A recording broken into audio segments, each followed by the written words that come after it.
लुटेरी बीवी। नीता का परिवार उसकी शादी कराना चाहता है, पर नीता को अपने बॉयफ्रेंड से ही शादी करनी होती है, जिसके लिए परिवार तैयार नहीं होता। इन्हीं सब उलझनों के बीच नीता के पापा उसकी मर्जी के खिलाफ राघव और नीता की शादी करा देते हैं। शादी ਤਾਂ ਤੁਸੀਂ ਮੇਰੀ ਕਰਾ ਦਿੱਤਾ, ਹੁਣ मैं भी देख दिया ए परिवार खुश किवें रहंदा है।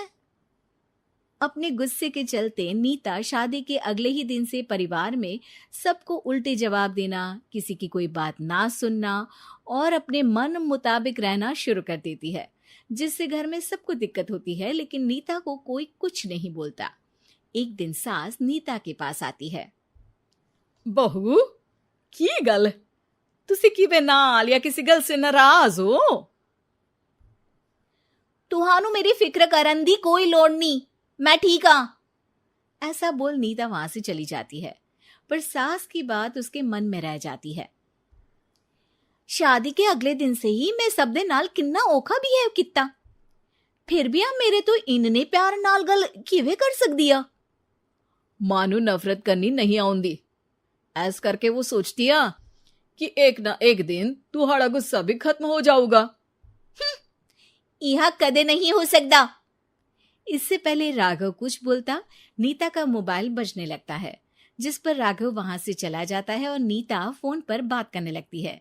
जिसके बाद अगले दिन से नीता की जैसे ही आत्मा बदल गई हो, वो बिना किसी के बोले घर के सारे काम कर देती है। उसकी ऐसी काया पलट देख राघव और उसकी माँ हैरान रह जाते हैं। बहू तबियत शबियत ता ठीक सी? तबियत छड्डो मां, मैनू लगदा इसदा दिमाग हिल गया। ए तुसी दोनों की गल करी जांदे हो? मैं ठीक आ ते मेरा दिमाग भी। बस आज रियलाइज हो गया कि मैं अपने गुस्से विच कितना प्यारा परिवार ठुकरा रही सी। नीता की बात सुनकर सब बहुत खुश होते हैं और अब नीता सास की सेवा से लेकर पति की हर बात मानने लगती है, जिसकी वजह से कुछ ही समय में घर की सारी भाग दौड़ उसके हाथों में आ जाती है। उसी के साथ सास और राघव भी हर काम के लिए नीता पर ही डिपेंड हो जाते हैं। नीता मेरा लैपटॉप किथे आ? बहू मेरी दवाइयां।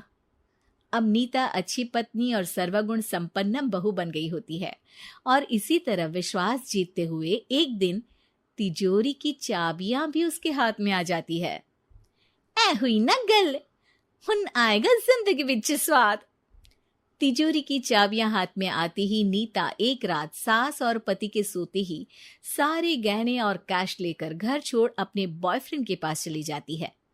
रवि मैं आ गई, अब सानू कोई अलग नहीं कर सकता।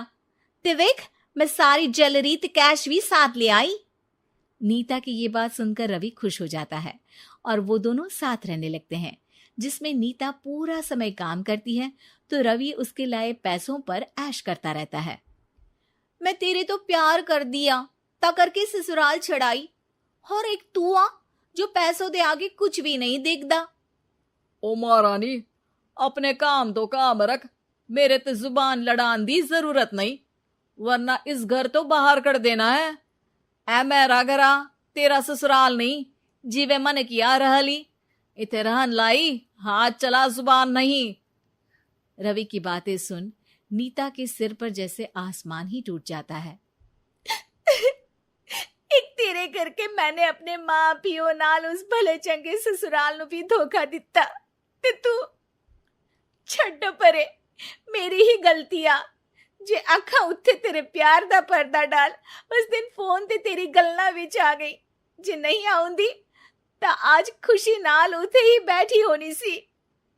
ए भाषण उन्ना दियो जिससे इसका फर्क पड़े, मेरे कॉल नौटंकी नहीं।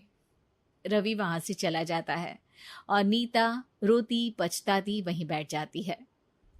हाय रब्बा, ए मैं की कर दिता, उस घर विच भी वापस नहीं जा सकती। एक ता घर छोड़ा नाल चोरी भी की, कोई मेहणु माफ नहीं करूंगा। घर कैसे वापस जाए इसी डर से नीता रवि का घर छोड़ नहीं सकती। इसी तरह दिन बीतते हैं और उन्हीं के साथ हालात बद से बदतर होते जाते हैं। अब रवि पैसों और अपनी मनमानी के लिए नीता के साथ मारपीट भी शुरू कर देता है, जिससे परेशान होकर एक दिन नीता उसे छोड़ अपने ससुराल वापस आ जाती है। जिसे वहां देख राघव गुस्से से लाल हो जाता है। हूं थे की लेना या हमारी जिंदगी के साथ घर था तो पहले ही बर्बाद कर गई सी। जान दिया, मेरी गलती माफी लायक नहीं। मैं कमली सी उस ढोंगी नु सच्चा प्यार दे, इस सच्चे प्यार नु बोझ समझती बैठी। मैनू माफ कर दो। जे मेरी नूर रानी समझ गई या कि उस तो गलती हुई या, फिर किस बात का रुसना मनाना। केड़ी नूर रानी? रानी बोलन जोगा इसने केड़े झंडे गाड़ दिए? मां याद कर, तेरे घर विच चोरी कर बहू ते पत्नी सब रिश्ते तोड़ भाग गई सी।